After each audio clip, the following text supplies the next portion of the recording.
அனைவருக்கும் வணக்கம். வரி விருந்த அனைத்து மீடியா நண்பர்களுக்கும் வணக்கம். எங்களுடைய பரமத்திவேலூர் தாலுகா லாரி உரிமையாளர்களாம் ஒரு நாள் வேலை நிறுத்தம் கவன ஈர்ப்பு ஆர்ப்பாட்டம் வைத்துள்ளோம். காரணம், தூத்துக்குடியில் உள்ள அந்த ஸ்டெர்லைட் ஆலையை மூடியதனால் மிகப்பெரிய பாதிப்பு. கிட்டத்தட்ட 1 லட்சம் லாரி சம்பந்தப்பட்ட தொழில் செய்கின்ற அனைவரும் பாதித்துள்ளனர். பல்லாயிரக்கணக்கான லாரி ஓட்டுநர் வேலை இழந்து வெளி மாநிலங்களுக்கு செல்ல வேண்டிய சூழ்நிலை ஏற்பட்ட காரணம் இந்த ஸ்டெர்லைட் ஆலை மூடியதால். ஆகவே இதனை திறந்து மீண்டும் எங்கள் லாரி உரிமையாளர்களுக்கு வாழ்வாதாரம் கொடுக்குமாறு மாண்புமிகு தமிழக முதல்வரையும் தமிழக மக்களையும் கேட்டுக்கொள்கின்றோம். ஒரு சில பாதிப்பு இருக்குதா இல்லை என்று நாங்கள் சொல்லவில்லை. இருந்தாலும் கூட மிக மிக கடுமையாக பாதித்து இந்த லாரி தொழில். என்ன மாதிரியான பாதிப்புன்னு சுருக்கமாக சொல்லி, நாங்களெல்லாம் இங்கிருந்து பல லோடுகளை தூத்துக்குடி அனுப்புவோம். அவர்கள் ஸ்டெர்லைட் லோடை ஏற்றி வருவார்கள். ஆனால் இங்கே தூத்துக்குடி செல்வதற்கு எந்த லாரி ஓனரும் முன் வருவதில்லை.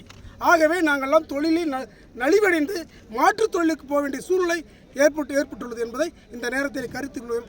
ஆகவே மீடியாக்கெல்லாம் இதனை கருத்தில் கொண்டு முதல்வர் கவனத்துக்கு எடுத்துச் சென்று மீண்டும் இந்த ஸ்டெர்லைட் ஆலையை திறந்து மக்களுக்கு பாதுகாப்பாக எங்களுக்கு தொழிலை ஏற்படுத்தி கொடுக்குமாறு உங்களை பணிவன்புடன் கேட்டுக்கொள்கிறேன். இங்கனம் உங்கள் அரிமா பி. காந்தி, பரமத்திவேலூர் தாலுகா லாரி சங்க உறுப்பினர். நன்றி, வணக்கம்.